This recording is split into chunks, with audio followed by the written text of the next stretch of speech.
Are you German and looking to qualify as a solicitor of England and Wales? If so, this video is for you. My name's Ingemar Hunnings. I'm the lead consultant at Hunnings Consultancy, a management consultancy that helps people in the legal services industry with running their business, but also we do a lot of work with people who want to qualify as solicitors through the SQE route. I myself am a solicitor, and so we help people who are not fully qualified or qualified at all as lawyers with the confirmation of their qualifying work experience. We also help people who are qualified, for example, as a German lawyer, with cross-qualifying, the application for exemption from the SQE2. So I'm going to share my screen now and take you through the main elements, the four elements of qualifying as a solicitor of England and Wales through the SQE route. I'll look at those in some detail, then I'll look at exemptions. So, in order to qualify as a solicitor through the SQE route, you have to have a degree or degree equivalent. You need to pass the exams, the SQE1 and the SQE2. You need to have a minimum of 2 years full-time equivalent qualifying work experience confirmed to the SRA by an SRA regulated solicitor. And you'll need to prove your identity and satisfy the criminal record checks. Let's have a look at those four elements in a little more detail. So, a degree or degree equivalent. So notice you do not need to have a law degree. Indeed, you do not need to have a degree at all. It could be a degree equivalent. The SRA, I think, uses an organization called ENIC to check the equivalency of the qualification to a degree. If you're using a training organization which then requires you to do a converter course, that is their requirement, not the SRA's. So bear that in mind. Okay, the exams. The SQE1 exam tests your legal knowledge. It's made up of two elements, the FLK1 and FLK2 exams. Now, FLK stands for functioning legal knowledge. And as I said, it tests your legal knowledge. It is multiple choice. It's tough. There are usually 4 answers that you're given as potential answers to the question, more than one of which could be right. It's also tough time-wise, so you need to manage your time really carefully. So of the people who sit the SQE1, roughly about 55% pass.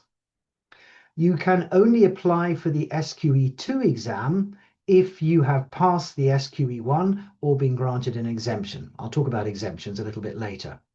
The SQE2 exam tests you as if you were let's go back a bit. It tests your legal knowledge and the application of that knowledge. And it is the SRA looking at you as if you were newly qualified as a solicitor. Would you be a safe pair of hands for them to license to practice? The SQE2 is made up of 16 questions. 12 are written, 4 are oral. Now, the SQE1 exam and the written parts of the SQE2 exam are taken in the Pearson VUE centres, which have centres outside of the UK. And so it may be that you don't have to travel to the UK for sitting those parts of the SQE1 and the written part of the SQE2. At the time of recording this, which is in April 2026, the oral questions of the SQE2, you still have to travel to the UK to sit.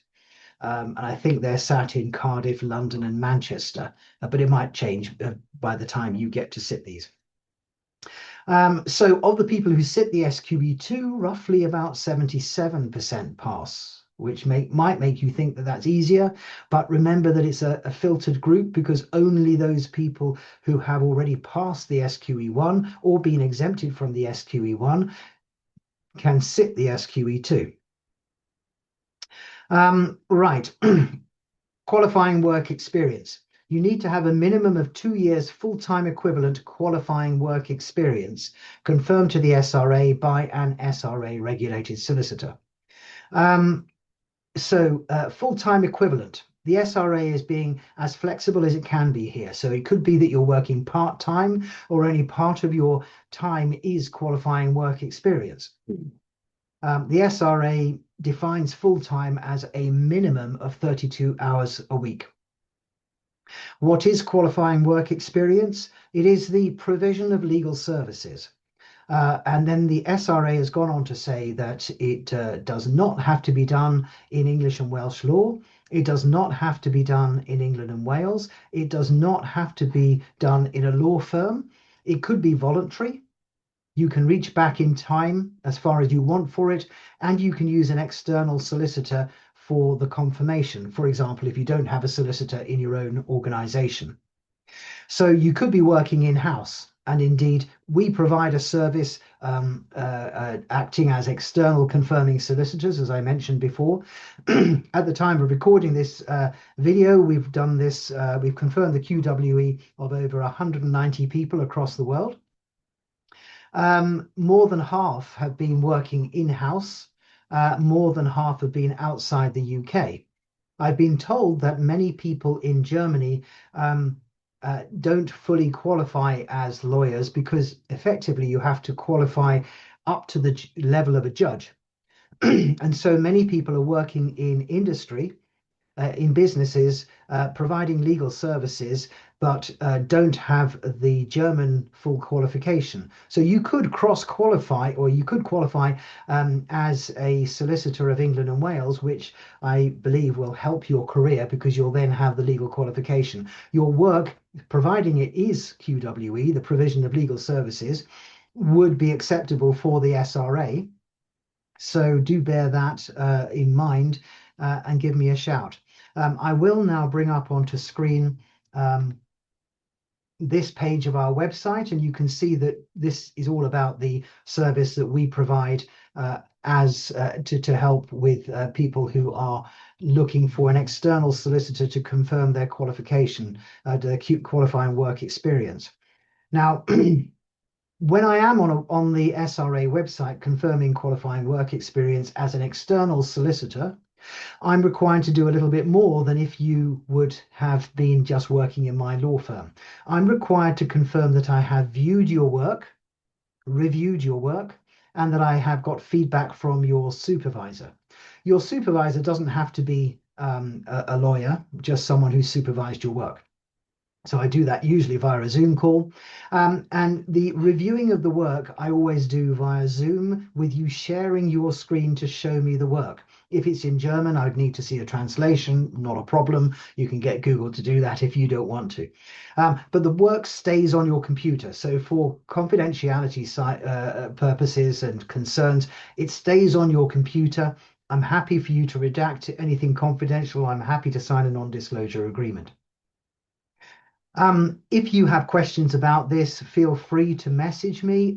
We have on our website this form you can fill in, or you can email me direct. I would please recommend you not to ring me because a phone call I probably won't answer because I'll be in a meeting and I have no audit trail as to who you are or what's going on. So far better if you fill in the form or email me.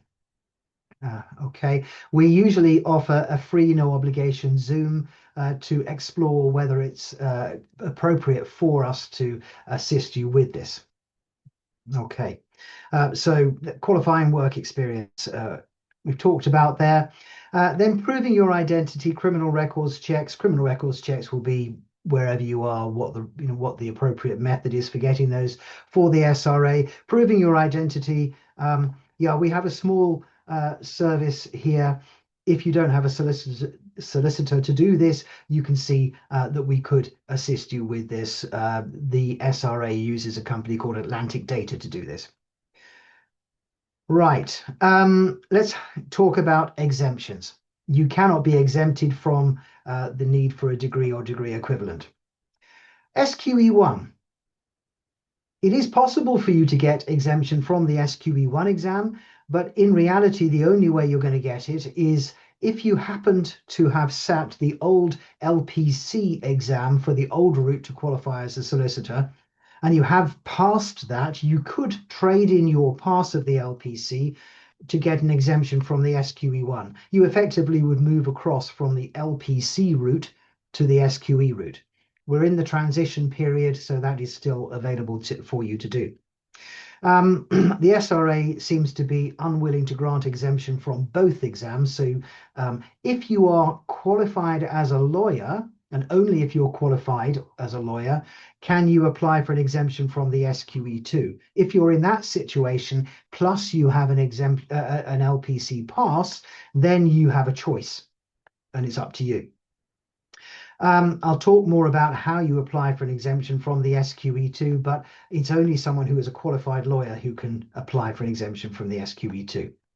Now then, can you be exempted from the QWE element? It is possible.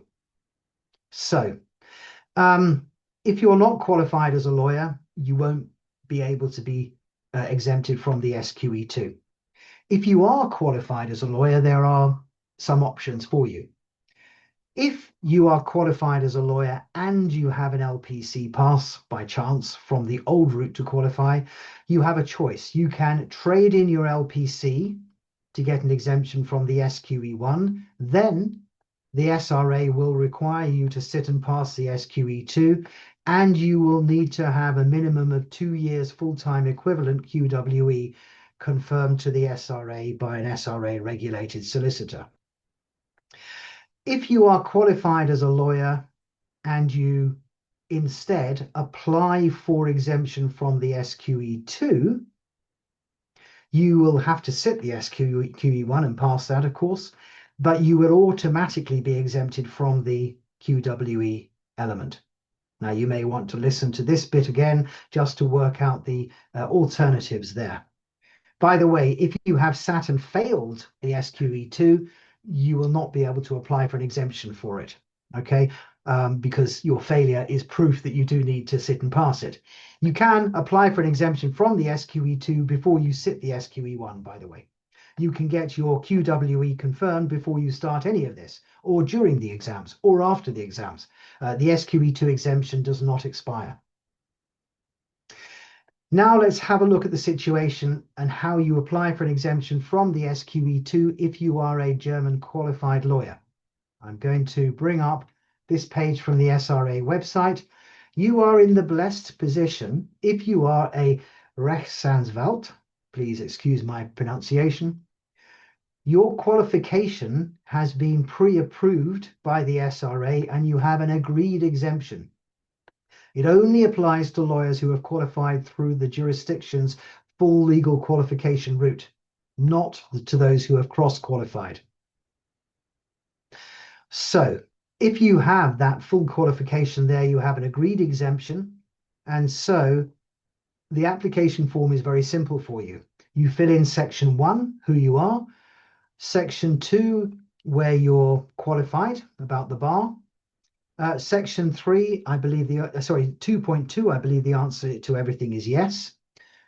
Section 3 about your ethics you fill in, and then you fill in section 4A, agreed exemption, because you're a fully qualified German lawyer. That's it. That's all you need to do. And you submit the fee, I believe, as well, £265 as it currently is, and that's it. And they should automatically, because you've got proof of this, you've uploaded proof of your qualification, yes, and they can check it by going to these guys here. They'll grant you the exemption. Okay, a reminder that that we have a YouTube channel. You may have been watching this on YouTube or some other method, but please do subscribe, like, let other people know. This is a resource for others. All the videos with a pink thumbnail are to do with the SQE, QWE, and exemptions. So it would be great to get as many people to know about this resource as possible. If you want to get in touch with us, then feel free to fill in the form or email me from our website. And so I wish you every success and hope that was of help to you. Have a good day.